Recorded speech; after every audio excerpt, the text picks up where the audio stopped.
क्या उम्मीद कर सकते हैं आप इस न्यायालय से, इस सड़ी गली व्यवस्था से, इन न्यायमूर्तियों से? तो ऐसे में भ्रम पालना कम से कम बंद कर दीजिए। ये सोचना बंद कर दीजिए कि कोई बहुत बड़ा संगठन है, उसका कहीं पर मुख्यालय है, उसके बड़े बड़े अधिकारी हैं, उनकी पूरे देश भर में उपस्थिति है, वो बड़े जोर से भारत माता की जय बोलते हैं, जब आपदा आएगी वो ढाल बज जाएंगे,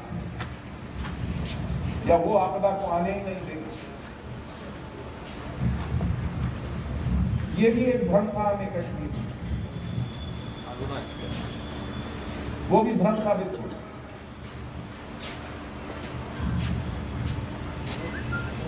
आज अपने इर्द गिर्द देखिए, अपने इर्द गिर्द झांकिए, सचेत रहिए, स्थितियों का आकलन कीजिए, पुनः संगठित होइए, अपनी इकाइयां बनाइए, अपनी कमर कसिए, अपनी तैयारी कीजिए। आपकी रक्षा केवल आप स्वयं कर सकते हैं।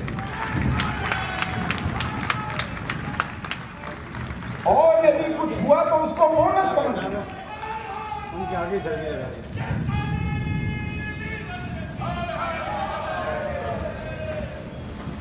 और कुछ हुआ तो उसको वो न समझिए, वो आ गया तो ईश्वर की अनुकंपा मानिए, लेकिन उसके भरोसे मत बैठिए।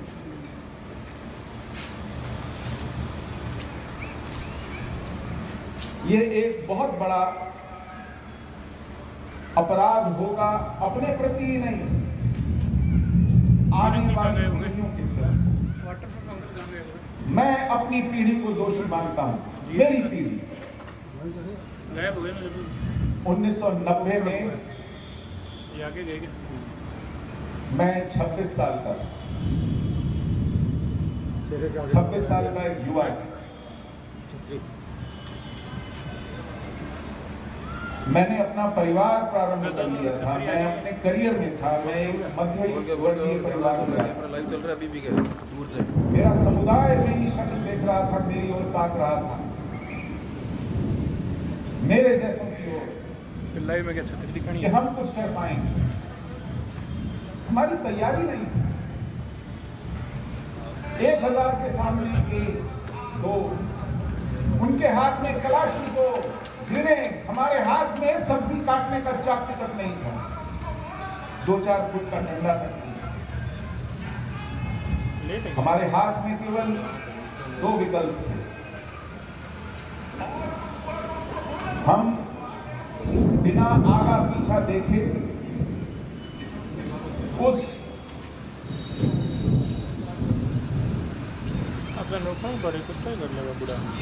पागलपन में अपने को झोंक देते और पीछे अपनी माताओं, अपनी बहनों, अपनी बेटियों को एक अकल्पनीय नरक का भोगी बनने के लिए छोड़ देते, या फिर अपने बूढ़े माँ बाप को, अपने छोटे बच्चों को बचाकर निकालना।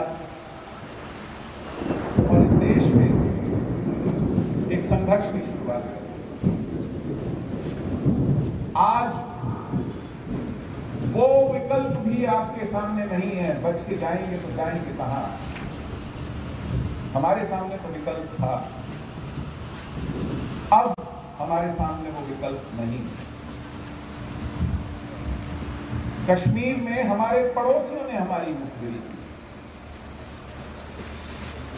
अगर आपने द कश्मीर फाइल्स देखी हो तो उसमें ही टेलीकॉम इंजीनियर है गंजू, वो अपने घर में छत्ती पर एक चावल के ड्रम में जाकर छुप गए जब उन्होंने देखा कि जिहादी उन्हें मारने आए।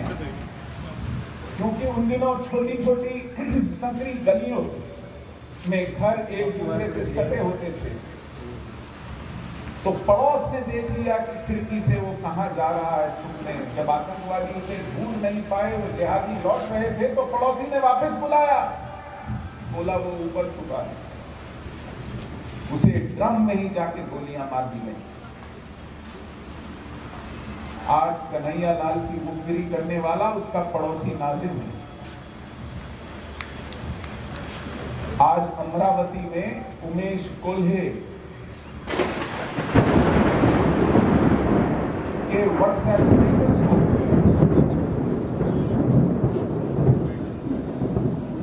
रहबर फाउंडेशन तक पहुंचाने वाला उसका 15 साल का दोस्त यूसुफ है।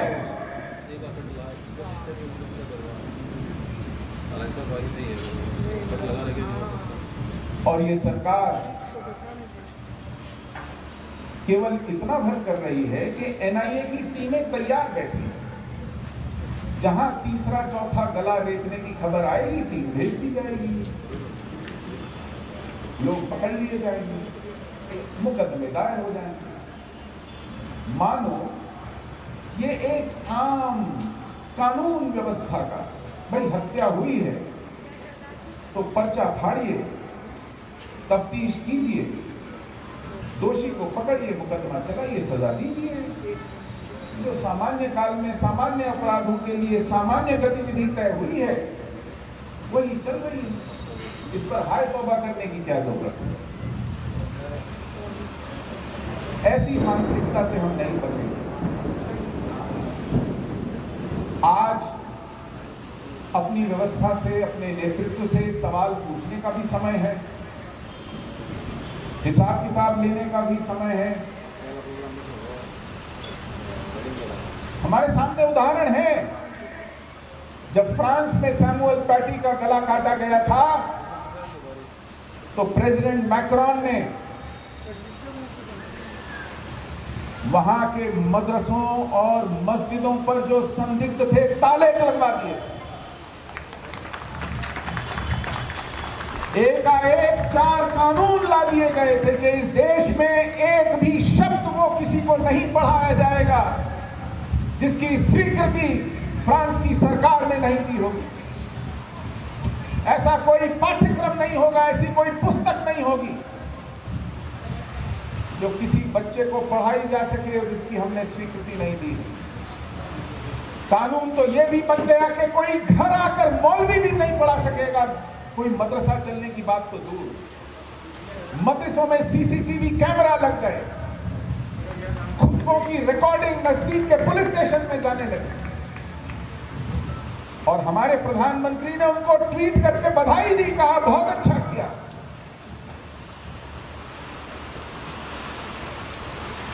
मेरी प्रधानमंत्री जी से ये गुजारिश है, ये विनय है, निवेदन है, अनुनय है कि प्रेसिडेंट मैक्रोन ने फ्रांस में सैमुअल पैटी एक व्यक्ति की गर्दन काटी गई, उसके बदले जो 10 काम किए थे उनमें से केवल 2 करते हैं। सैमुअल पैटी के घर गए मैक्रोन, पूरे देश को संबोधित किया, पूरे देश का आह्वान किया, सड़कों पे उतरे, उसको अपना नेशनल हीरो बताया और कहा कि ये हमारे देश की संकल्प का प्रतीक है कि हम जिहाद का जबड़ा उखाड़ेंगे। इसके लिए बधाई दी थी।